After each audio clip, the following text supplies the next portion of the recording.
Alrighty, everybody. Retired in Korea. Trick or treat. Foreigner welfare bullying.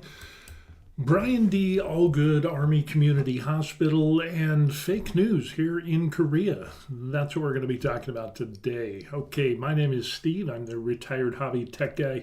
And today we are rocking what is it? It's a salted caramel, but I'm using some dark roast beans from Vietnam from our last vacation that we went to. It is so good. I wish I bought more. Anyway, so what we're ended up doing is we're talking about this stuff over here, retired in Korea. Trick or treat. Trick or treat. Halloween is over, and so we're going to talk about that here in Korea and how Korea is facing some pretty ghetto behavior over here. This is something that I didn't think that I would see in Korea. For those of you who don't know, I'm retired in Korea.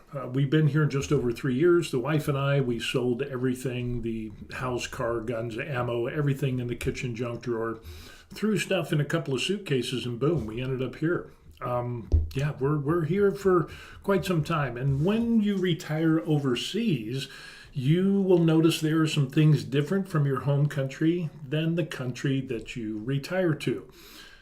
Some of these things will make you scratch your head and wonder why. Well, this is one of them. But when it comes to Halloween, since we just celebrated that, you'd think, well, what news is there of Halloween? Well, we're going to jump into that, and store owners are going through a very interesting little thing here. So we're going to drop into this.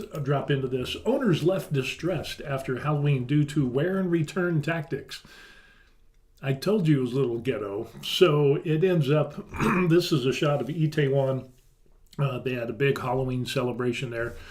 They had tens of thousands of people. And if you remember, a number of years ago, they had a Halloween celebration thing. And then some panic ensued and a bunch of people died because the crowds stepping on people, crushing people. It was really a horrible disaster. So that's why there was lots of police there. There was, traffic being cordoned. You see the police, in those uniforms right there. They really tried to clean it up this year. But with that, it's Halloween is past, and some consumers are making the most of their costumes by wearing them once and then returning them for a full refund. While savvy shoppers may save a buck, small business owners are distressed, grappling with damaged merchandise and the growing trend of wear and return tactics. That sounds so ghetto.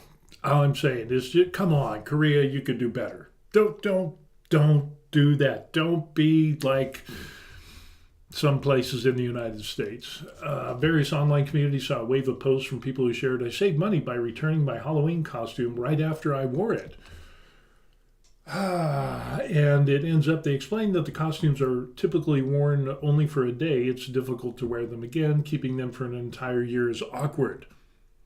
How awkward? It's awkward. Yes, it's awkward. How is that? How is that awkward? I don't get that. You buy a costume, you wear it, you have some fun, you put it on a hanger and you put it in your closet. Or you shrink it down into a bag with a little vacuum cool thing that they got going on. But according to many Koreans, it's awkward. As a result, they sell them at secondhand shops or they return them. They also share their own returning tips, such as stores which are more lenient with returns, what legal provisions to cite when returns are refused, and with how many days returns should be made. Under the current law, Article 17 of the Act on Consumer Protection in Electronic Commerce stipulates that consumers can cancel or return items within 7 days of a receipt. Yeah. Small business owners lament over this, and cases with clothes that are stained with food or makeup are returned to some vendors. Clothes come back with traces of kimchi juice, strong body odor. Despite clear signs of use, the return was processed under seller's fault, and I had to bear the round-trip shipping cost. So, yeah, you sell things, there's a shipping cost, and now it needs to be shipped back at the cost of the business, and that kind of sucks. I mean, really, you're doing your own country people wrong by doing this ghetto wear and return tactic. I'm just saying, most Koreans are not like this, thankfully. But apparently, it's enough to where it made the news. Sometimes it takes over a month for the returned items to arrive via courier. I'm not sure why that would be, another seller said. Even if there are clear signs of wear, it's difficult to respond, so we often end up treating it as a loss. Um, it Sometimes it takes over a month for the items to return. I'm uh, Korea's small. Okay, I know. I live here. The population is about 50 million people on the peninsula of Korea, and I will order things, and it can be from Seoul or it can be down in Busan. It'll usually get here. If it's on hand in the store, I'll get it within 1 or 2 days, usually 2, maybe 3 days. So when somebody says that it takes over a month for the returned items to arrive via courier, I have a hard time believing that. I I don't understand. Maybe somebody's returned it and then they don't put it in the mail for an extended period of time, but a month? I don't know. Maybe something was lost in translation, but yeah, that just doesn't seem right to me. When the items, while items in good condition can be resold as secondhand, those with serious damage must be discarded, resulting in losses. Because of this, some sellers have started blocking sales a week before Halloween to prevent returns from after wearing. However, most are reluctant to do so over concern and drop in sales and continue to sell reluctantly. Another costume seller shared, "I'm already scared of how many returns I'll get this Halloween." Yeah, really, Korea, we're gonna go that route. I highly suggest that you don't. Um, for the very few Koreans that are doing this, you can do better. Okay, this is a ghetto tactic, and um, that you would see in the United States primarily because that's where I'm from. I've actually seen this happen where, you go out on a date, people will buy clothes, go out onto the date, the clothes are damaged, and they take them back to the store and return it, because they don't want to buy the clothes to have on a nice date for the next time. It's so much easier just to, wear it, sweat in it, spill food, coffee, makeup, and then return it to the store. And the store has no, they can say, "Oh, well, I wore it and it didn't fit right," or whatever, and then they get it's not good business. I mean, it's not good business for the business, but it's not good for you as a person to do something like that because, yeah, it's just not right in my opinion. I don't know. What do you think? What do you all think on this? I mean, is that something that is acceptable in today's society? Personally, me, I don't think so. But tell me what you think in the comments, and I can read your comments, by the way, so we can have a little bit of a discussion here. Next thing we're going to talk about is some real interesting information. Being an American expat here in Korea and retired over here is a different type of thing because you start seeing how the country that you're in does things differently than the United States, and you see some things where you're like, yeah, that shouldn't be a thing, or maybe it should be a thing. I don't know. But this is where the next story comes into play because we're going to talk about foreigners and we're going to talk about welfare. And the welfare bit is kind of like the question, who pays for it? Who pays for it? Who pays for it? So let's take a look at this. Seoul Council proposed to limit welfare programs based on nationality, sparks criticism. That's a little interesting, huh? It kind of sounds like, well, if you're, sounds like racism, doesn't it? Yeah. So there it is. That's actually Gyeongbok Palace, which is a pretty nice place to go. That is packed, that's for sure. Definitely a good place to go. Councilor claims measure aimed at preventing reverse discrimination against Korean citizens. So for this takes a little bit of an interesting twist. A proposed ordinance in Seoul has sparked controversy as it would allow city government to differentiate welfare and support programs for foreign residents based on their nationality. But here it comes. introduce a bill to make foreign residents eligible for certain city-funded programs only if their home countries provide similar benefits to Korean nationals. So it's kind of a tit for tat thing. If you do it for our people, we'll do it for your people. That's kind of an interesting little twist. It would also require the mayor to review whether those countries provide similar support before implementing policies aimed at assisting foreign nationals. Under the proposal, foreign nationals would be excluded from city support programs if their home countries fail to provide equivalent benefits or if Koreans are deemed to face discriminatory treatment there. Exceptions would be made for foreigners in need of humanitarian aid and foreign entrepreneurs, skilled workers who contribute to the local economy and the job market. And the Sol Branch, as a minor progressive basic income party, denounced the bill as blatant racial discrimination and a violation of human rights. The principle of reciprocity is a concept used in diplomacy between states, not something that can be applied to individual residents.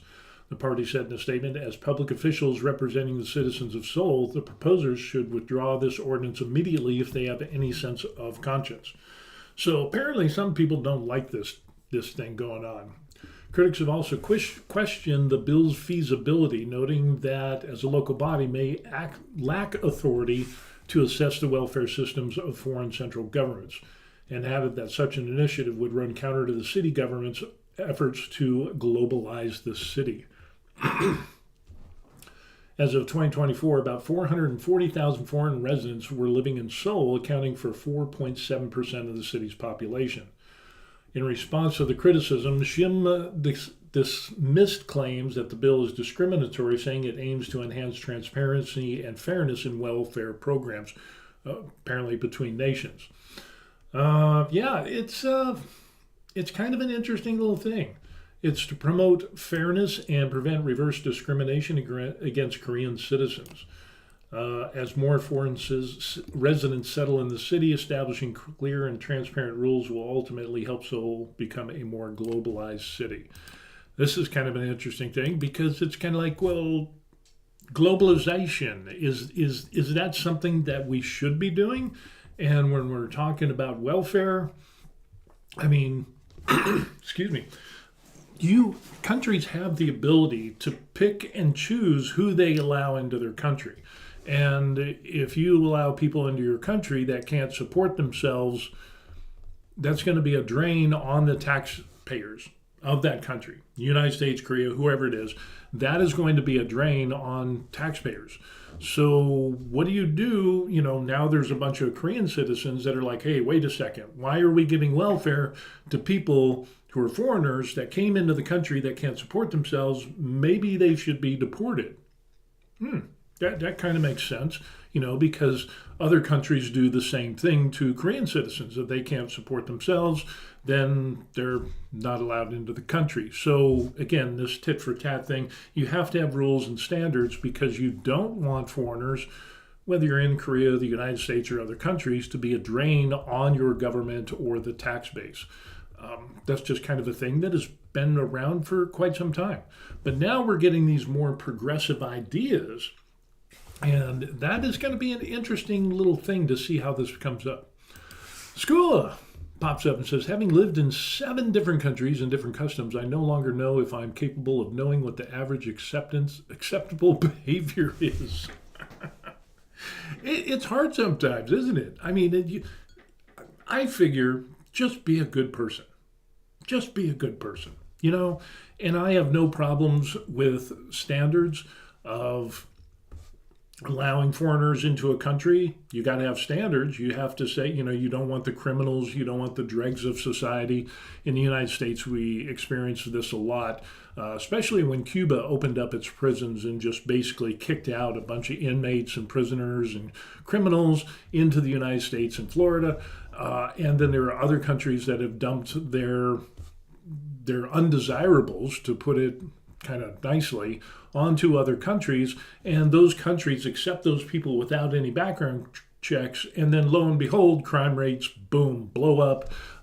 We see things like welfare programs being taxed to, taxing their citizens to support foreigners that came into their country that can't support themselves. Why should we do that? And it's all under the guise of globalization. Oh, we must be a global city. Well, Seoul and Korea is kind of a global country to begin with. I mean, especially with K-pop and K-drama and all this stuff, Korea has really become a world-renowned country, and Seoul is a world-renowned city that people come and visit every single year, and it keeps getting bigger and bigger. More and more people come to Korea to experience the food, the culture, so on and so forth.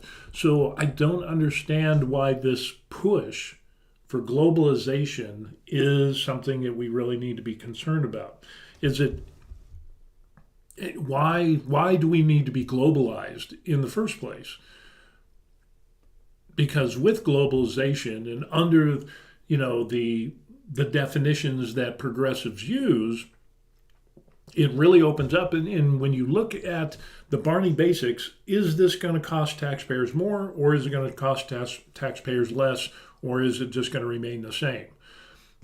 To come out and say, well, we're only going to give welfare to foreign citizens that live in Korea if other countries give welfare to Korean citizens in those countries. I think that's a flawed premise to begin with. I mean, if you don't make enough money to make it in a foreign country, you probably shouldn't go to that foreign country. That's why we have standards. It's not about, in my opinion, this is just me, my 2 cents. I don't think it's about discrimination. I think it's whether you can provide for you and your family. No matter what nationality you are, if you go to a foreign country and you cannot support you and your family and you have to rely on the welfare system of that government to be able to stay there, you probably don't need to stay there because you're a drain on that country, whatever country it is. So to say this is to combat racism and saying, well, if you treat our citizens and give them welfare in your country, then we will give you your citizens' welfare in our country. I think they missed the mark on this point. Neither of these things should be a thing. If you can't make it in another country, you should not expect that country to house and support you in welfare because you're a drain on that society's tax system. And you're just taking taxes from citizens to support people that are not citizens. And the answer is simple. Just don't allow them in your country. If they can't support themselves, here's a ticket. Go back home and, to your home country. It's not about racism. It's not about discrimination. It's about whether you can provide for your family. I've been to a number of countries while being in the military and outside the military, and I'm an American expat here in Korea. So my 2 cents is, and in my experience, there are standards that I had to meet to be able to live in Korea. Me and my wife, we had to provide security background checks, FBI background checks. We had to do an income. Our income had to be of a certain level, and we had to prove that we had that income with, it was 1 year of banking statements, 3 years of federal tax returns, and then, of course, we had, some other things. There's some other documents that we had to provide as proof of our income. So, like my military pension, I had to get a letter and say, hey, this is my military pension. This is proof that I'm getting the military pension. Here are pay stubs and so on and so forth. So we had a lot of supplemental documentation to prove this is what we're making. We can survive here. This is how much we have in savings. And again, bank records for, the last year would show how much we have. And so that way I wouldn't be a drain on Korean citizens and have to take tax dollars away from Korean citizens for me. So I'm not really understanding why this whole push for globalization comes into play. Scuda says, I think the limit is if you're foreign and you broke the law, this country can return you to your origin country ASAP. It might be. And that's a good thing. For me, I was told that, hey, you make the income, your background is good, you haven't been into trouble, you're going to stay in Korea. But there was the caveat of don't do anything stupid, don't get in trouble, don't. And so I make it a point to be apprised of the Korean laws, and I drive the speed limit. I don't get tickets. I do my best to do that. So I make it a point to keep my nose clean, so I don't violate any of those things. Because if I do, yeah, exactly, my visa can be pulled, and it'll be like, okay, well, it was nice seeing you. Bye. we Korea doesn't want people that do stupid. That's all I'm saying. They want people that can support themselves and not do stupid and be a good human being. That's what it comes down to. But unfortunately, I just don't get this thing of saying, hey, we're using this as a political tool to make sure that Koreans living in other countries that are getting welfare, they're citizens of that host country, and if we have those foreigners here in Korea, that we will give them welfare. You shouldn't be giving them welfare. Why should we have this reciprocity of, if you give our citizens welfare in your country, we'll give your citizens welfare in our country? That shouldn't be a thing, in my opinion. And under the guise of globalization, we need to push for globalization. I just don't get that. It's like, I don't know. It just, the whole big push for this globalization thing is like, where was that? Let me see, because I want to make sure. Here it is.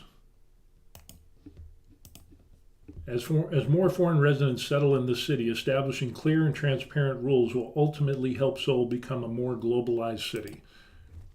It's already a globalized city.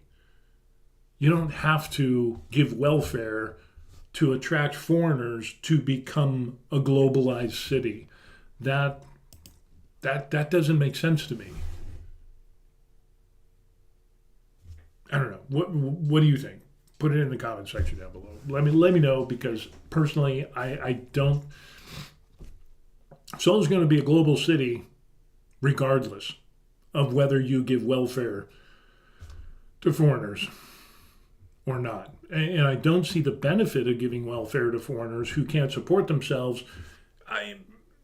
Case in point, I have X amount of money that is used to support me. If there's a change in my finances and somehow I cannot make ends meet, excuse me, even though I'm under a visa, if I can't support myself, I would expect Korea to say, well, yeah, you're applying for welfare, but wait a second, you're here on a visa and you had to prove your income. Well, my income changed and I'm not able to do any of this anymore, and so I need help with housing and food and blah blah blah. I'm just bad luck of the draw or whatever it is. I would fully expect the Korean government and say, well, under the visa conditions, you have to be able to provide for yourself. And since you can't do that, here you go. Take it back to the United States. That's the welfare that we're going to give you. That's the handout that you're going to have. So you have X amount of time. I would fully expect that to be a thing, but apparently it's not. So again, that whole thing about welfare for Koreans and other stuff, I just don't get it. So yeah, some different stuff happens here in Korea. It definitely makes you scratch your head, because you're like, I don't understand. It's not like and how could Korea say, well, if you give our citizens in your country welfare, we'll reciprocate and give welfare to your citizens? At best, it's a wash. But again, a normal human being would say, if you can't support you and your family in another foreign country, your visa should be revoked and you should be sent back to your country of origin. and where you could get a job and you can provide for yourself, your family, whatever. Yeah, it's just kind of odd. School pops up and says, you're right, welfare and globalized, not every time is related. Buenos Aires or Brazil cities not have a particular well-established welfare for foreigners and are very globalized. Yeah. Globalization just means a bunch of people come to your country, city, vacation spot, whatever it is. Other people from around the globe come to where you're at. That's globalization. At least it used to be. Now there's this push for globalization, and we have to provide for everybody, regardless of where you're from. And that is only going to raise taxes. I don't care where you're from. If you have to support a foreign national that is not a citizen, even if they're on a visa, that's still going to cost more. You know, you talked about in Seoul, what was it, 400,000? How many in Seoul? And this was just in Seoul. It was 440,000 or something like that. 440,000 foreign residents just living in Seoul. So 4.7% of the city's population are foreigners. Imagine you had welfare for all of them, or half of them, or a quarter of them, whatever it is. That amount would be above and beyond what Korea is collecting taxes for their own citizens. So to me, that's an unnecessary expense, and it should be like, well, kind of like what Japan is doing. You know, Japan's new prime minister has ended up saying, hey, sorry, had a bunch of Chinese coming over, making fake businesses. It used to be a limit of $35,000 USD, and they could stay in Japan. You get free healthcare, free school, free, a bunch of things. And Japan is finding out that, hey, wait a second, we can't do this because it's not sustainable. And so they changed the recommendations and the standards and the requirements for foreign businesses in Japan. And now it has to be like $200,000 or $250,000 that you have to invest. You have to employ at least one Japanese citizen. You have to have certain qualifications and college education. Your business has to operate at X amount of millions of yen per year as an actual business, because they had so many fake business applicants that just wanted the free ride on the welfare train. And, it comes down to sustainability. And countries are either going to do one of two things. They're going to bend to this globalization push and have to tax their own citizens more and more and more, or they're going to tell these people, hey, you can't provide, here's a ticket, one-way ticket back to your country of origin. Go figure it out. When you get enough money, then you can come back to our globalized city, because we're not going to take care of you. That's not the job of the Korean government, is to take care of foreign citizens, in my opinion. I don't know. Now, maybe there's some things where maybe a one-time thing, there's always exceptions to the rule, and there should be some concessions for that. But for the most part, I don't know. It just doesn't seem right to me. Just doesn't seem right. What say you? What do you think? We're going to move on. And we're going to get into a thing. There's really no good segue for this. I tried to think about a good segue from this, of going from, foreigners and welfare to bullying, and I just couldn't come up with anything. So I apologize for the abruptness and the change of topics, but we're just going to jump right in because it's early. 45 students rejected from top universities in Korea due to bullying records. Yes, bullying is a thing in Korea, a lot of online bullying and in person. And the universities aren't taking this crap no more. So here it is. Freshman pitchers at Seoul National University, which is one of the largest and most renowned universities, during the entrance ceremony. Despite stellar academic credentials, 2 students were denied admission to the prestigious Seoul National University last year, not for lack of grades, but for past records of school bullying. They were among 45 applicants across 6 major national universities who saw their college dreams derailed due to histories of school violence, highlighting a growing shift in how character is weighed in Korean university admissions. So we got some other stuff there. Bullying is just kind of like, wow. It is becoming a hard thing here in Korea, and I think there needs to be a hard stance on this. The 2 rejected students at Seoul National University applied to their college test. Despite their high performance, their history of school violence in elementary, middle, or high school led to their disqualification. Education's a big thing here in Korea, and they take it seriously. It's no joke. And when they say you got to get into a good preschool, to get into a good elementary school, to get into a good junior high, middle, high school, good college, it all applies. I kid you not.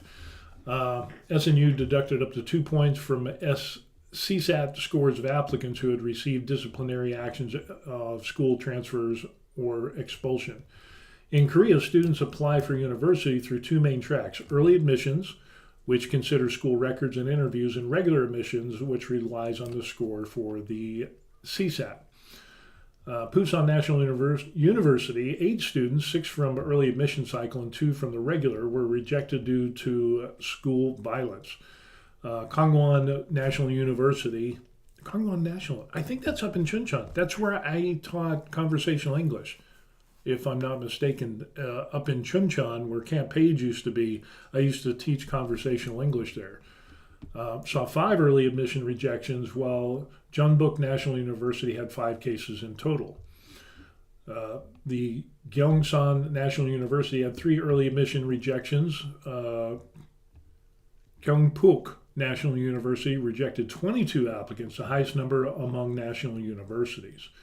In contrast, 4 other universities, it talks about those, did not reject any students because they only consider the records of school violence in limited admission tracks, such as for student athletes. So if you're a student athlete, they care that you should not bully people, but regular students, I guess you get a pass. Starting next year, all universities in Korea will be required to implement mandatory deductions for applicants with school violence records, regardless of admission type. The policy shift is prompted by public backlash after it was revealed that the son of former prosecutor Chung Sun-sin, who was briefly appointed head of the National Office of Investigation in 23, had been transferred to another high school due to bullying, but was still admitted to SNU with just a 2-point deduction. However, as the policy expands, concerns over growing in a surge of disputes and complaints in schools. Increasingly, students accused of bullying are hiring lawyers and filing administrative lawsuits to overturn the disciplinary actions.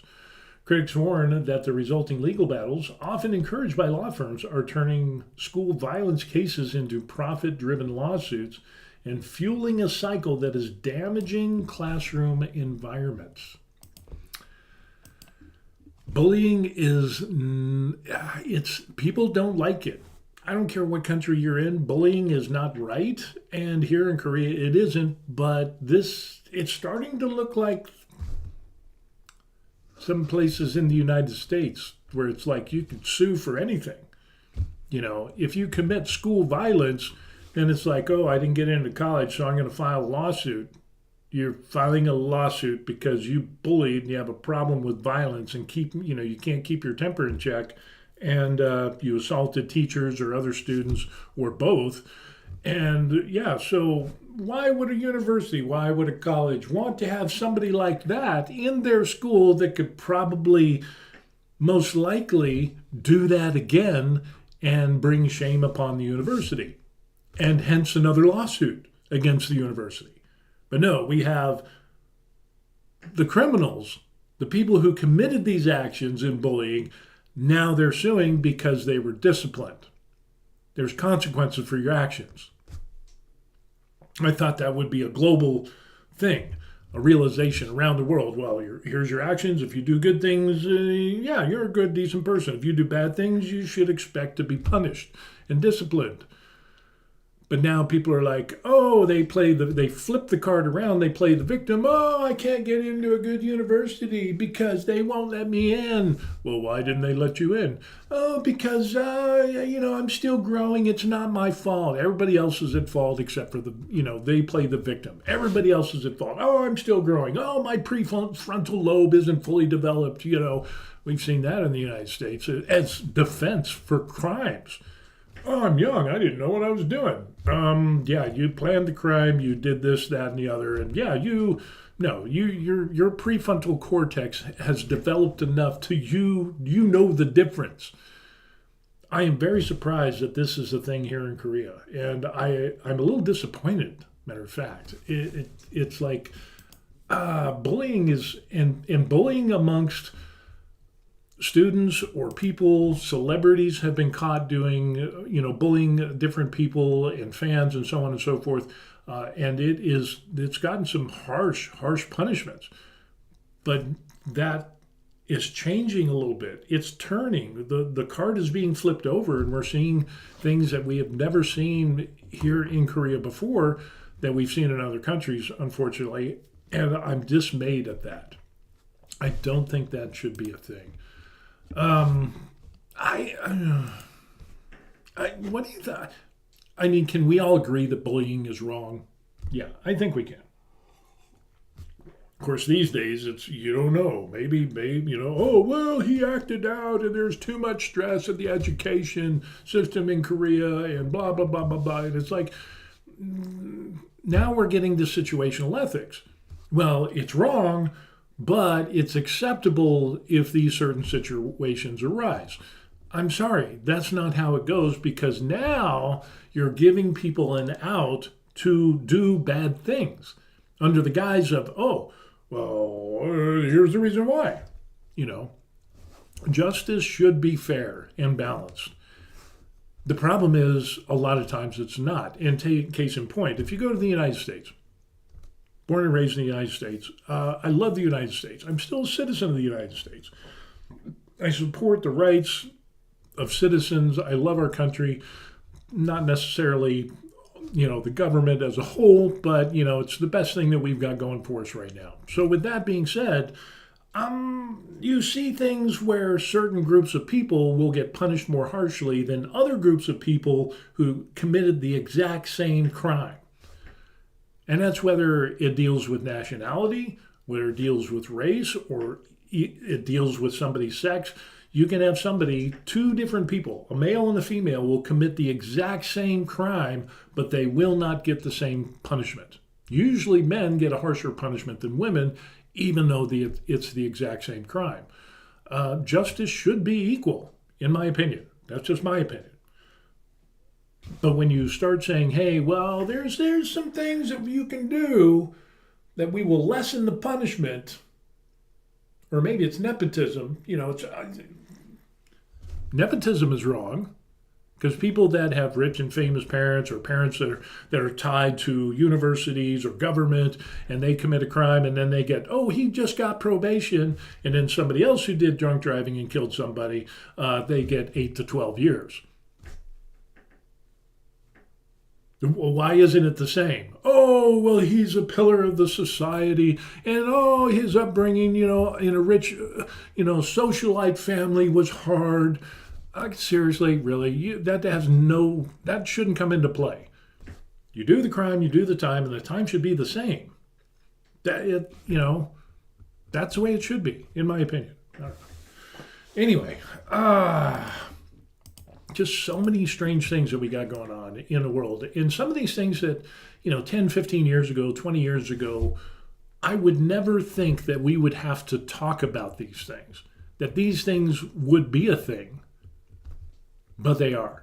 And unfortunately, we're seeing some of these things coming to Korea and other countries around the world. So it's just not Korea. I mean, other countries are going through the same thing as well. So I'm a little dismayed at the future that we have come into.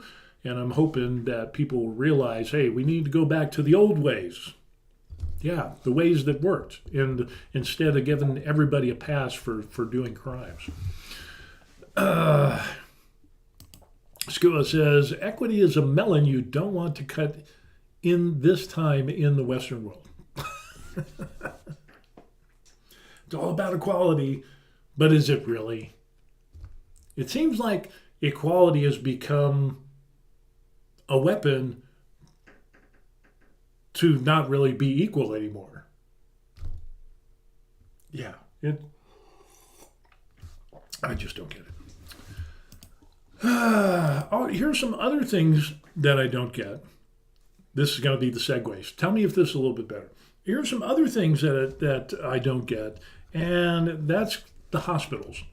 We're going to talk about the Brian D. Good Army Community Hospital on Camp Humphreys, Korea. So since I live close to Camp Humphreys, and since I'm a military retiree, I spent a career in the military in the United States Army. I've been to Camp Humphreys before while serving in the military. And there's an interesting little thing that pops up. And there's a lot of spouses and a lot of military service members that talk about Brian D. Allgood Army Community Hospital, the BDAACH. It used to be 121 Hospital back in the day in Yongsan, which was up north in Seoul, but then everything kind of transferred down here to Camp Humphreys. So Camp Humphreys is the largest overseas U.S. military base in the world. And we've got about 35,000 soldiers, family members, contractors that are stationed on Camp Humphreys. It is huge. Camp Humphreys is huge. I mean, they've got elementary school, middle school, high school. The place is huge.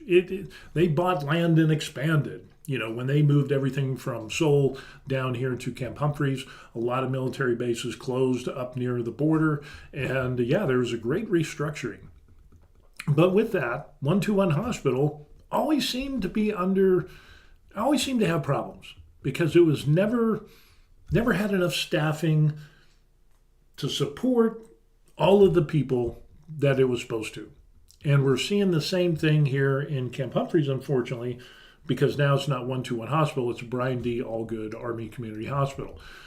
This hospital ends up it's got like 4 surgery rooms, has like 68 beds for a population of 35,000, 68 beds in the hospital. But supposedly, according to the papers, it ends up that, we can successfully support the population in the community of Camp Humphreys of soldiers and their family members and so on and so forth. And over the last 3 years, it's been interesting because I've seen a lot of complaints, not just isolated, continued complaints about not having enough doctors, not having enough nurses, not being able to get appointments. A lot of appointments that should be done at the hospital being referred out to Korean hospitals, and some people don't like the Korean hospitals and some of the service that they get. A lot of times military service members will get referred from the Army Community Hospital on post and go to Good Morning Hospital, which is in Pyeongtaek, or they'll go up to Samsung Medical Center, which is one of the top 5 hospitals in Korea, in Seoul. And so a lot of these will get referred out. And, George is here. Yeah, George. Hey, George, how's it going? George's doing good. Good to see you, George. We're talking about the Brian D. Allgood Army Community Hospital at Camp Humphreys and how there's not enough staffing. And they have like town hall meetings online that you can watch or you can attend in person. I watch online because if I went there, it would make me mad. But as a retiree, I'm last on the list to get any type of appointment at that hospital. It's just the nature of the beast. I'm not complaining about that. I tried their standby appointments. I tried for 2 weeks one time to get an appointment, and you have to call and try to get a same-day appointment. If somebody backs out of theirs, you can go in and you can get the appointment and get it looked at whatever you need to get done. But yeah, after 2 weeks of trying, the person on the other end of the phone said, yeah, you just might want to go to the Korean hospital. All I wanted was a refill. But yeah, it just doesn't happen. And there's a reason for that, because it's pretty bad. Adam Civic says, hey, how are you today? I'm doing pretty good. Hopefully you're doing the same. We're talking about Korea and hospitals and the military hospital on Camp Humphreys, and how after 2 weeks of making phone calls, trying to get a same-day appointment, never happened. Matter of fact, I was told that I had a better chance of hitting the lottery as a retiree trying to get an appointment at the hospital. So I just wanted to try it and see if I could do it. But with that, so many service members and their family members have complained about not being able to get appointments, too many referrals going out, which, I don't know, if you can't get seen at the hospital and you're referred out to a Korean hospital, I'm just saying, maybe you don't have enough staff, period. If you have to refer at such a high rate, and then with the doctor strike that they had in Korea, that really put people in the lurch, and it really highlighted even more on how the understaffing at the Brian D. Allgood Hospital on post it's bad. It's not good. So, Skua says the ratio bed to people is by regulations until you add the kids, the retired personnel, and other assimilates. Yeah. And that's something that I wanted to bring up. On paper, it looks good.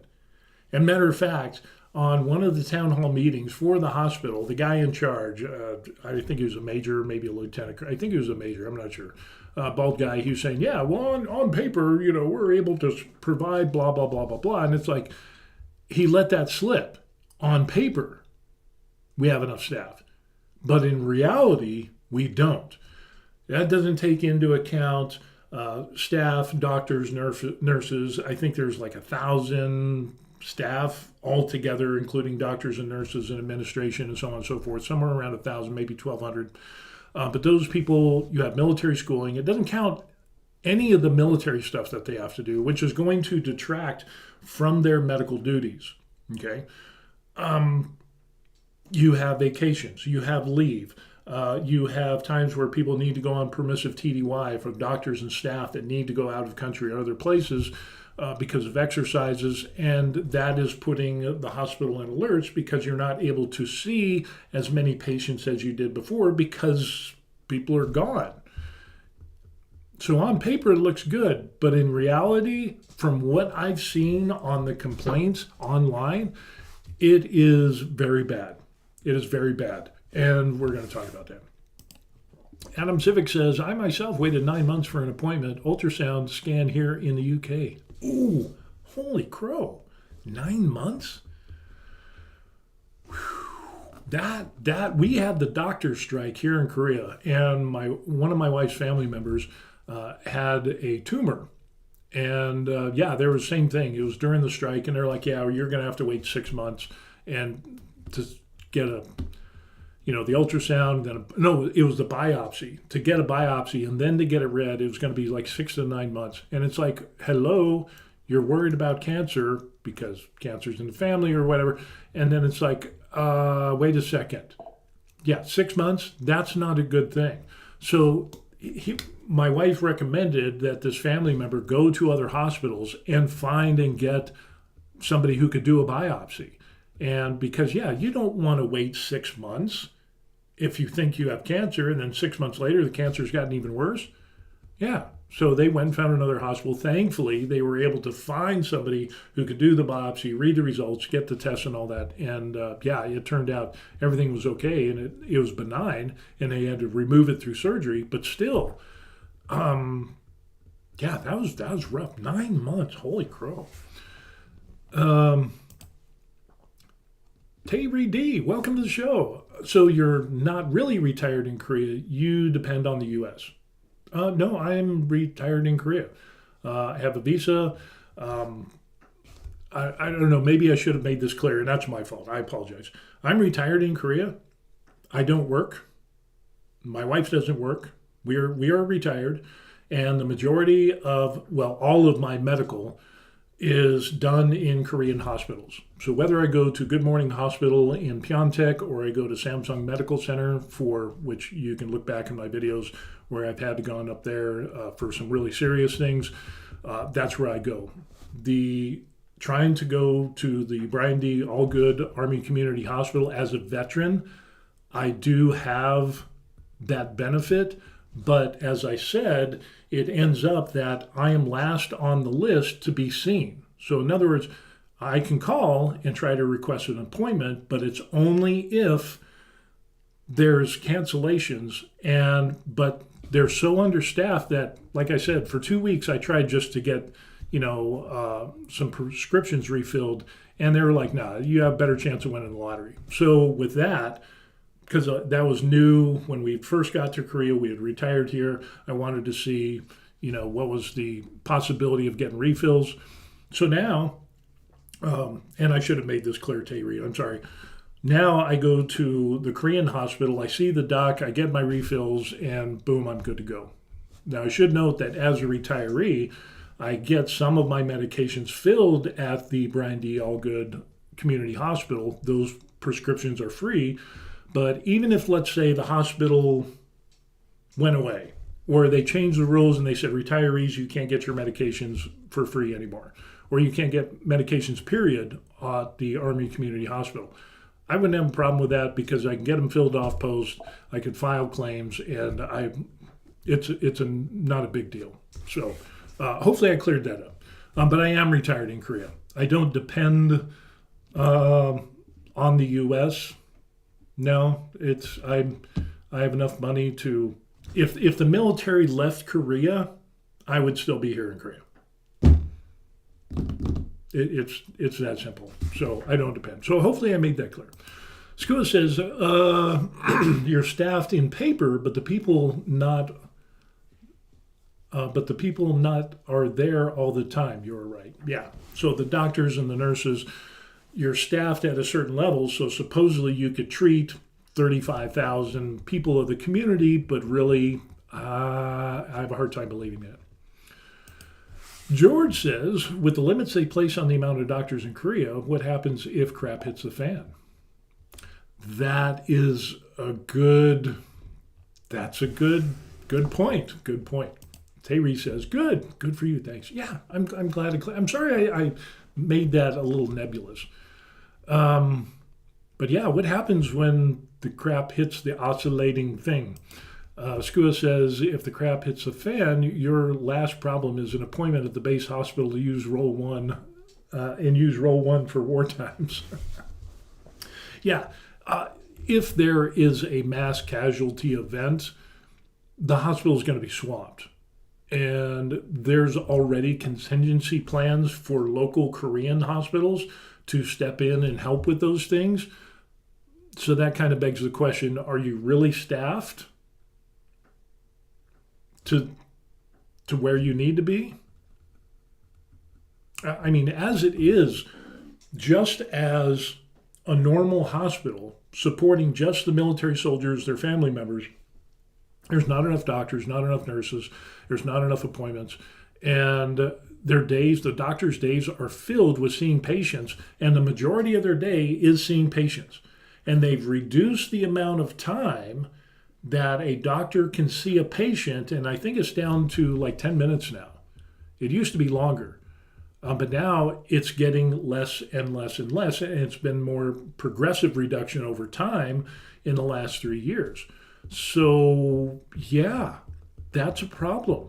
When you reduce the amount of time that you can see a patient, and that includes the screening as well. So in other words, when you go to this hospital and you go in there, you show up for your appointment, who do you see first? You see a screening nurse, which is going to go through, they're going to ask about your medical condition, allergies, take your blood pressure and all of that stuff. They're going to get all that. Well, what's your complaint for? They're going to go through down. That time is included, plus with the time that you spend with the doctor. So you're getting a very limited amount of time. Now, if you get a pre-screener that's slow, or it's very chatty catty type of thing, and it eats up, 7 to 8 minutes of your appointment before you even go see the doctor, and then you go see the doctor and you're going to take more time, what does that do? Well, that screws with the schedule, and that's going to push everybody else back that's down the line. And then towards the end of the day, guess what? Oh, we can't see you. You got to do another appointment. Soldiers and their family members are pissed off because, oh, I had an appointment, but I got pushed out, and now I have to make another appointment, and they're so overworked that, some of the overflow is going to Korean hospitals, but it's just not good. And the doctor's job isn't done after they see the patient. For those of you who don't know, you do a whole day of work seeing patients, and you get like 10 minutes per patient. Many of the doctors don't eat lunch. They'll have like candy bars or protein bars in their pockets or in their desks, and that is their lunch as they continue working, getting patients background information before they see the patient. They all do that, of going over and seeing, hey, they talk with the nurse screener, hey, what are they in here? What's the problem? Blah, blah, blah. We look at their background, they look at the notes and all this stuff of the file, and then they go in and they see the patient. Well, after that is done, they have to do charting, they have to do notes, they have to do other paperwork according to hospital rules. We're not talking Army rules, we're talking hospital rules. And then there's Army rules on top of that on stuff that they have to do, that many doctors, after their full day of work, go home and do notes and charting and all this other stuff on their own time after work is over. There are doctors there that are only sleeping 4 or 5 hours a night. How sustainable is that? Sleep deprivation causes problems because you can't think clearly over time. And as somebody that is providing life-saving and medical care to people, you would probably want that person to be well rested. But we can't do that because we're so overworked, but yet we're not going to hire more doctors or more nurses because we've already met staffing levels on paper. Yeah.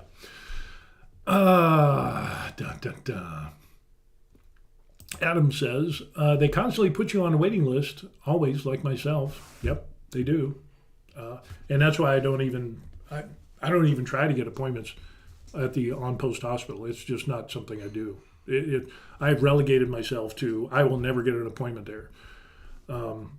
Maybe if there's an emergency, you can use the emergency room, but emergency rooms have become the overflow for the people that couldn't get seen in the regular clinics.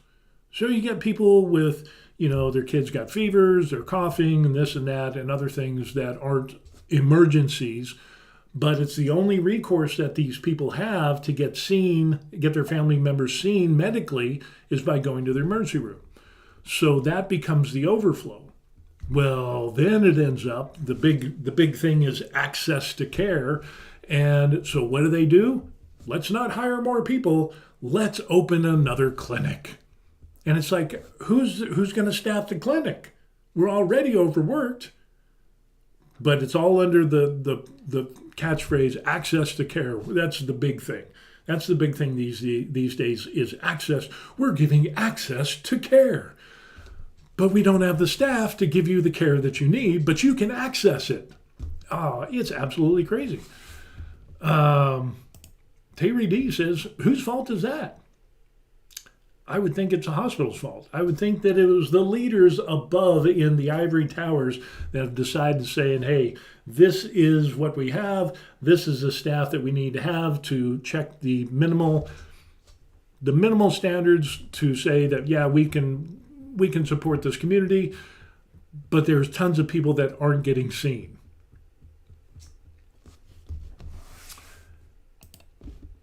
Skua says, Terry, you never have enough medical staff in the military. This is the problem. And I have to agree with Skua on this one. During my 20 plus years in the United States Army and being stateside overseas, most hospitals don't have enough staff. It's just a thing. Now, some places in the United States generally have more staff, and so it's a little bit better than overseas, so I will concede that. I've actually experienced that. So that is a thing. But definitely, as the largest U.S. military base overseas in the entire globe, we don't have enough staff. And here comes the rub, is that according to the papers and the town hall meetings, the hospital has enough staff on paper. Remember, that's what that one guy said. And I want to go over some of that. Again, whose fault is that? It's leadership. It comes down to leadership.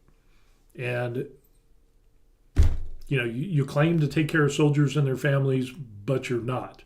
And the scary thing is that if for some reason that here in Korea, if Korean hospitals didn't take the overflow from the community hospital, for whatever reason, let's just say some political thing comes into play and Korea says, nope, we're not going to take any more referrals from foreigners from the military base. Holy crap. That would be an emergency. That would be huge. So again, the contingency is it's plainly the leadership fault. And plainly, people who are not medically trained are making decisions on how many staff we should have. That's what it comes down to. Skua says, if you are a medical professional in the States, you don't want Uncle Sam's salary. Yeah, the salary for it, the salary for military doctors versus their civilian counterparts is there's a huge difference. And yeah, it's rough. So a lot of doctors in the United States military, some will stay and do their thing, but a lot of them are like, yeah, they're so overworked. Like I said, if you're getting 4 or 5 hours sleep a night and you're working 6 days a week and you're on call for 1 to 2 weeks out of the month, and then it's like, well, really, is the military and I'm getting paid half or a third of what I could be paid in the civilian world, or even, a fourth of what I could get paid in the civilian world, with a hell of a lot more money and more, 401ks, more retirement options, free healthcare, limited amount of hours. That's why a lot of people, doctors in the military, are getting out. As soon as they do their required time, they're like, hey, I'm out of here. So, Terry D says, it's the U.S. government.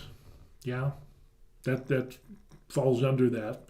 But again, a little bit more getting it down is to, you have people that are not medical professionals, people that don't run hospitals, that are not doctors, that have no clue. They have military smarts, but they don't have hospital smarts.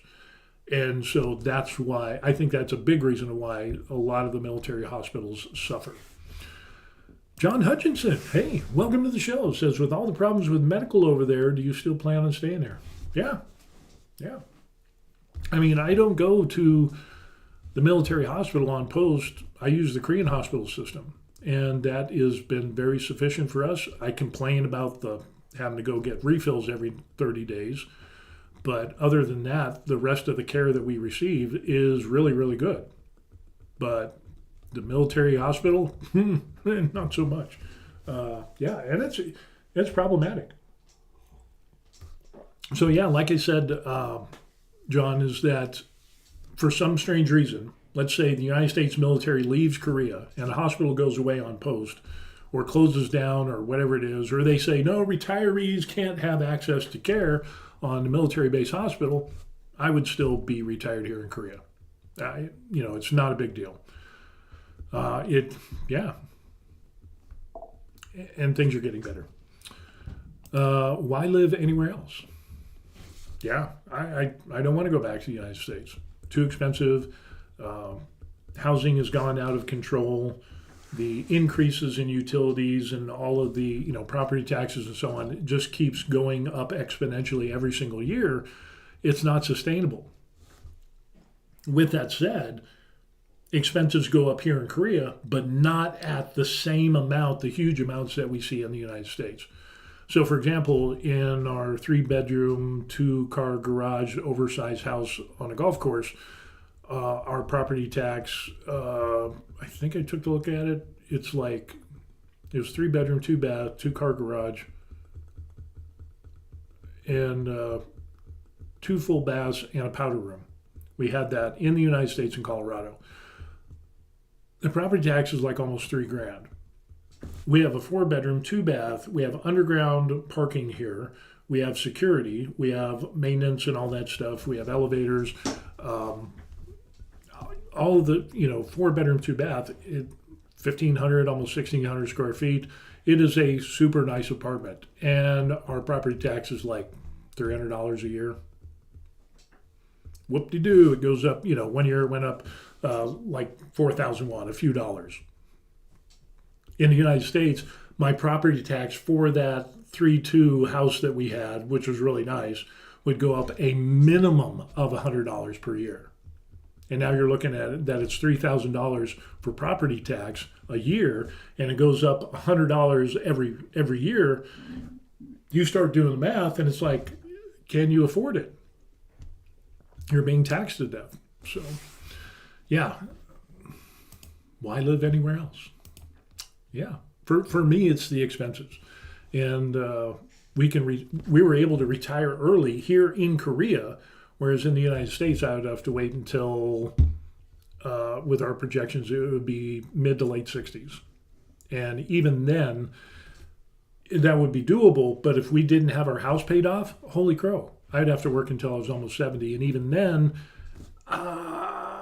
it was questionable. So that's the draw for a lot of overseas retirement, is that things are a lot cheaper. Things do and keep going up in every country, but not at the pace that we were experiencing in the United States. So, yeah, it's just very problematic. One thing I wanted to touch on the hospital, let's circle back to the hospital thing, is I had seen some information online in one of the town hall meetings, and then I saw some information in a PowerPoint and PDF on Brian D. Allgood, and they were complaining about the no-shows, the hospital no-shows. And it was like maybe 7%. Let's just say it was 7%. People with no-shows having appointments and not showing up. What I found out since then is that that's not bad. That's not a bad no-show rate.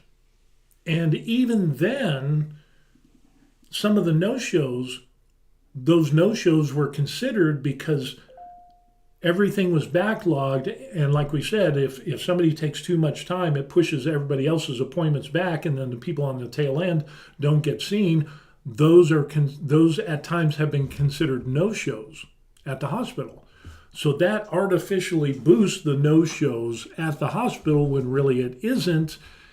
It's just some doctors saying, hey, they schedule an appointment, we're not going to be able to see them today, we'll just make it a no-show, so the doctor doesn't get dinged. But we won't talk about that. We won't talk about that. Let's talk about appointments. Now, yeah. Terry D says, I mentioned before, I'm American and I've been living in this great country for nearly 35 years. Wow, 35. Holy crow. That is incredible. Wow. So you've probably seen a lot of changes here in Korea. I mean, I've only been here 3, and wow, it's some changes. U.S. Navy, FF 1094, 35 years. Wow, that is crazy. That's amazing. I think I've met, the only other person I met that had a long, serious amount of time was like 25 years. I think it was 20 almost 25 years. And that's pretty impressive. But 35, wow, crazy. But let's get back to the hospital thing. And you have Brian D. Allgood, Army Community Hospital, which has 4 operating rooms. It has 68 beds. It has all of the different sections. You got pediatrics, you got general practitioners, you get some specialties and departments, like normal small hospital. But the number of appointments per year and complaining about no-shows, I want to go over this. Take a look at what I found. Here is, and this is from Census, and they offer some solutions as far as medical. Sam Harrison visits South Korea. And the senior clinical educator, Sam Harrison, traveled Piontek and went to Brian D. Allgood Community Hospital as part of their Service Plus program. On-site training sessions, side-by-side with staff, workflows, maximize impact of their sterile processing technology. It goes through and it says that, here it is, Brian D. Allgood Army Community Hospital at Camp Humphreys is the largest U.S. military base overseas. As the largest overseas, is home to a massive community and supports over 65,000 beneficiaries, including service members, families, and retirees. I would say no. On paper, you can support 65,000, and it says that they support retirees. I haven't been able to get any support, and I don't know any retirees that get any medical care there other than maybe filling some prescriptions that they get from Korean hospitals that they can get filled at that pharmacy for free. So saying that they support over 65,000, that's not true, because in some of the Army stuff that I've seen of the Army town hall meetings with Brian D. Allgood Community Hospital says that they support up to 35,000. So we're playing loose with the numbers here. The hospital has an impressive 68 beds, 4 operating rooms, and wide range of advanced services, from robot-assisted surgery to behavioral health, 24/7 emergency care. They see more than, here's the thing, 5,000 inpatient admissions and 200,000 outpatient visits per year.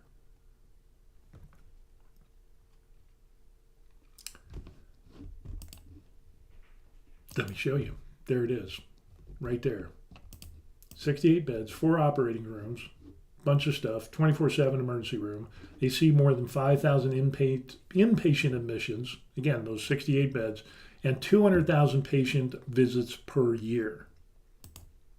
200,000.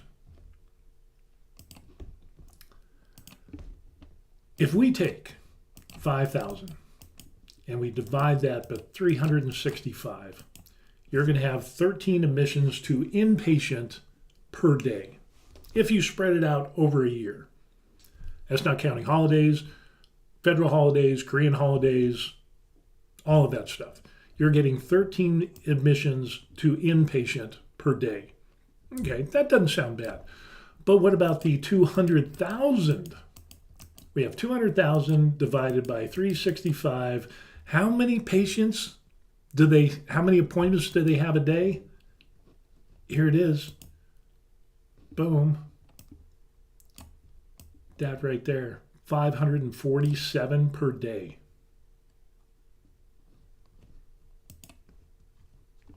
That's outpatient visits.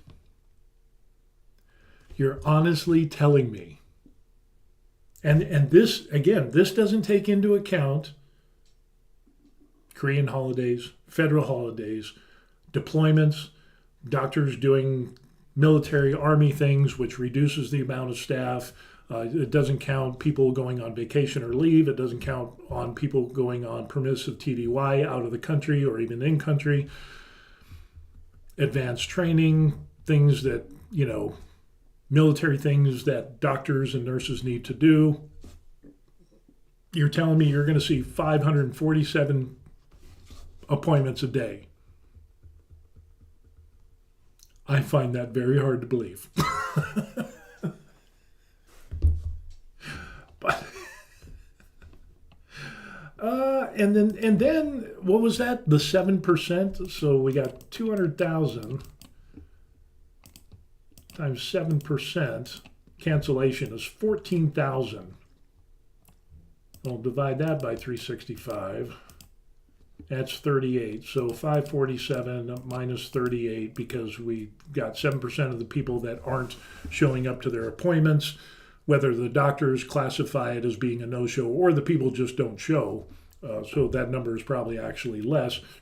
We come out to the number of appointments per day is 509 appointments a day. So you're telling me that Brian D. Allgood, Army Community Hospital, sees over 500, gets 500 appointments a day. And that's if there's no holidays, no federal holidays, no training days off, none of that other vacations, leaves, none of that. They're seeing over 500 people a day.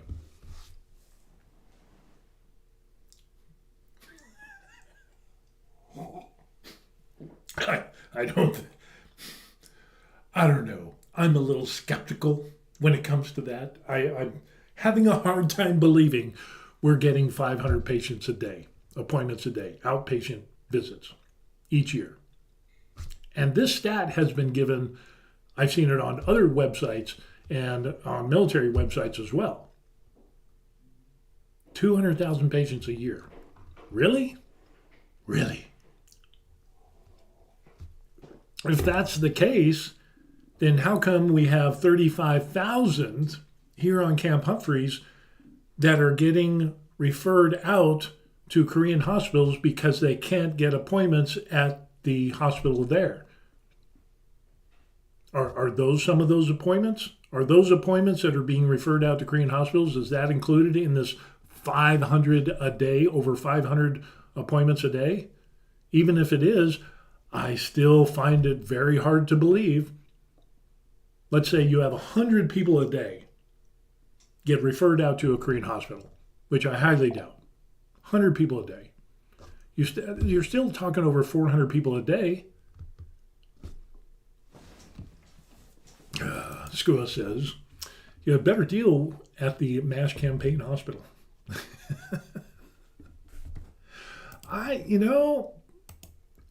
Being that I was in the military and that there's lots of problems that I saw while I was in the military and at 121 Hospital in Yongsan before it came down here to Camp Humphreys, again, staffing has always been a problem. We've got those problems. And it seems to be, even though we built this brand new hospital, and with the hospital, there's a thing about that hospital. When you go up to the hospital and you park and then you walk on the pathways that cross the street, it's like cobblestones from England in the 1500s. It is horrible. They're like cobblestones and they're raised up, and so somebody's walking with a cane or you're pushing a wheelchair. Good luck trying to do that. Somebody wasn't thinking when hey, let's make this decorative and put cobblestones. Nobody thought about, well, if you push a wheelchair on those crosswalk cobblestone things, it's going to be hell. And somebody thought it was a good idea to do that. I don't know who in the world thought that would be a good idea, but it obviously somebody that didn't have common sense. And every single soldier I ask about that. I go to the gym, we work out and stuff like that. We see service members, and I ask them about the hospital and what they think about it. And I ask about the crosswalks that they have and the cobblestones. And they're like, yeah, that never made sense to me either. And it's like, now that you mention it, yeah, that's kind of stupid. Because people in wheelchairs or the little thing, the little tricycle thing that they have, if they screwed up their knee or their ankle, crutches, canes, the whole 9 yards, it really just doesn't make sense, Unless you got a 4-wheel drive electric wheelchair with, sand tires, it just doesn't make sense. It's like it's like an obstacle course. And maybe that's part of the problem why some people aren't getting appointments and are making no-shows, because people in wheelchairs and crutches can't navigate that, cobblestone crosswalk thing. And it's funny because I've actually seen people in wheelchairs not use the crosswalk and go in the street because you can't push a wheelchair in the crosswalks. I don't know. It's just... School says... was a good idea in the 1800s. Not so much now. So we got some problems. And people wonder why the United States military cannot keep doctors, specifically the Army, why they can't keep medical doctors in the military and why they're short all the time. Well, they don't get paid anywhere near the equivalent of what they would in the civilian world. Now, the one benefit of being a doctor in the military is that you don't have liability insurance that you have to pay for, because as long as you're within, the guidelines, you are covered for that liability by the U.S. government. But that aside, their paychecks suck. And you might say, oh, but they'll get retirement after 20 years. Yeah, start doing the math. And if you look at a doctor that's making this amount of money with the U.S. Army, and then they make this huge amount of money on the civilian world, that often comes with 401ks and matching retirement vehicles for their dollars and so on and so forth. And yeah, that pension is going to be next to nothing compared to what they can get in the civilian world. And with most doctors, military doctors, the military pays for their medical school, and so they'll be debt-free after like 8 or 10 years. So a lot of doctors will stay in the United States military. They'll be the doctor. They'll do all that. They'll get tons of experience of trying to do the most with the least, and then they go out in the civilian world, and guess what? It's like, hey, I can get paid twice or 3 times what I was getting paid in the military, and I only got to work 4 days a week, and I'm not on call. And I don't have to do military stuff. And they got 401ks, and they got all this other cool stuff and paid vacations, and no wonder doctors are leaving.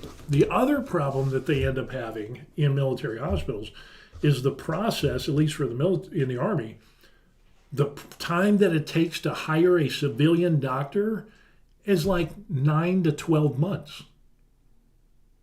And I don't know any doctor that is going to wait 9 to 12 months to get hired to work for the military for reduced pay. I do know a lot of doctors that work for the VA that have to go through a long waiting period, but those doctors are woefully bad. The worst doctors I have ever met have worked for the VA, the Veterans Administration, and they are bottom of the barrel doctors. You get a few good ones, but they are very few and far between. But when you get doctors that don't know their difference between right and left, or your right and left, I had a doctor tell me, the pain in this, and it's radiating down their left leg, and it's like, no, it's the right. And, it's in the upper back. No, it's the lower back. And it's almost like they're reading somebody else's chart. Or you get the doctor that you can't understand a word that they're saying.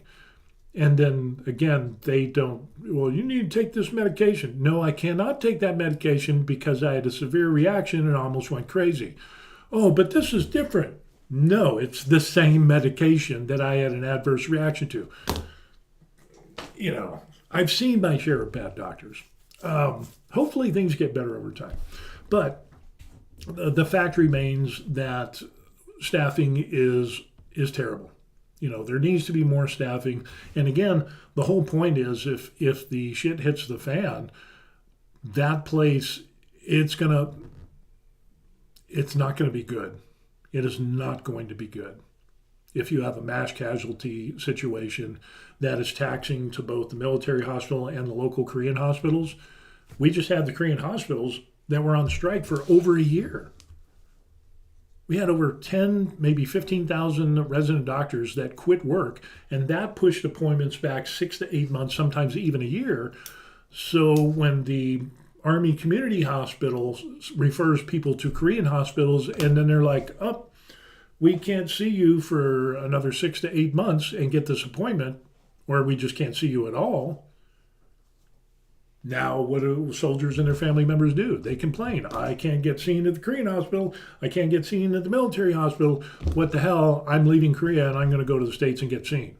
There's people who have actually done that. Spouses and their family members who have left Korea, flew back to the United States to get their family members treated. That should not be a thing. Your pain is radiating from your fridge. It wouldn't surprise me. It wouldn't surprise me. Oh, man. I had one doctor, he's holding the results of my x-rays and my MRIs and saying, there's nothing wrong with your back. And it's like, what, are you looking at my MRI and my x-rays? And so he pulls him up. I had him pull him up and put him on the thing, on the wall with the light and everything. And it's like, circle it right there. There's a herniated disc. There's a herniated disc. There's a herniated disc. This right here shows spinal stenosis. Oh, this right here is arthritis, which came about because of the injuries that I incurred. And really? The doctor said that. Really? Oh, okay. The BA doctor. Crazy. Anyway. It's 8:33 in the morning here in Korea, and I need to get going. I need to slam down a shake, and then we're going to go to the gym. We're going to work out. But I just wanted to highlight some of this cool stuff. We talked about trick or treat. We talked about foreigners' welfare in Korea, a reciprocal thing with different countries. I kind of decided if you can't support your family, you shouldn't probably be in the country and suck off of their welfare system and tax their citizens for your inability to support yourself. We talked about bullying here in Korea and how some universities and even more are jumping on board and saying, hey, if you commit violence and bullying, it's going to hurt your chances of getting into a good college. So I think that's a good thing. There needs to be that cause and effect, that personal accountability that comes into play. And again, just be a good person, like you and me. Be good human beings. And we talked about Brian D. Brian D. Allgood Army Community Hospital, the lack of staffing, and again, the 200,000 appointments that they have, over 500 appointments a day, if you had no holidays or anything like that. And I find that hard to believe. Color me skeptical. And then we finished up with, fake news. We didn't do the fake news thing. Let's do the fake news real quick. I totally forgot about this. We'll do this one real quick, and then we'll call it good. YouTuber conspiracy video about bodies in Korea sparks criminal investigation. Holy crow. This person is an idiot. A still capture from YouTuber Debo Chan's videos where he spreads fake news to Japanese viewers. This is a rough one. This isn't good. A conspiracy video targeting Japanese viewers, falsely claiming that dozens of mutilated bodies were found in Korea, has triggered a criminal investigation, with police warning that such disinformation could stoke public fear and damage Korea's international image. The police instructed investigation to do their probe. Targets a YouTuber from the channel Debo Chan, who has 960,000 subscribers. He uploaded a video on October 22nd. The problem of murders and organ trafficking committed by criminal Chinese nationals who recently entered Korea without visa is becoming serious. In the video, he claimed that the lower halves of 37 bodies have been found in Korea and that over 150 ongoing are undisclosed investigation to similar cases, none of which have been substantiated. With that being said, my wife and I, we watch the news here in Korea, and we've heard zip over the last 3 years. So I'm not sure where this guy's getting it. And is there a possibility? Yeah. But something that big? Holy crow. If you get somebody that kills another person just once, that makes the mainstream news. So I don't know. It just... Anyway, the video has since been removed. This is being treated as a serious offense. When facts are verified, we will respond in accordance with the law. The police are working to confirm the YouTuber's nationality and location and considering charges under the Framework Act on Telecommunication, which prohibits dissemination of false information via electronic communication networks. Kind of like a deepfake video, but it's fake news. Yeah. Authorities said the video spread fear among the public, caused social unrest, and damaged Korea's international reputation. It also may negatively impact foreign visits, investments, they noted, characterizing the case as an act of harm to the national interest. We will continue to respond swiftly and firmly to disinformation that disrupts social order and undermines the public's right to accurate information. So, yeah, that is crazy. And, of course, we see this in the United States where this fake news and all of this stuff, news and streamer, all comes into place where people want to get clout, they want to get views, they want to make money, and one way to do that is by doing stupid stuff, and in this case, it's fake news.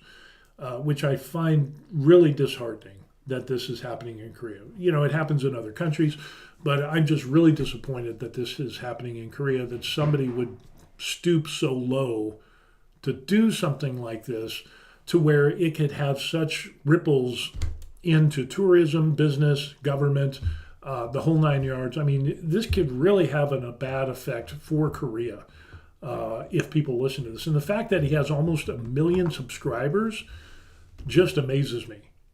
I mean, there's people that got millions of subscribers. That's great, but they don't have to rely on fake news. But I think we're seeing more and more Koreans and YouTubers that are doing things like this to get more views, and they don't care whether they're right or not.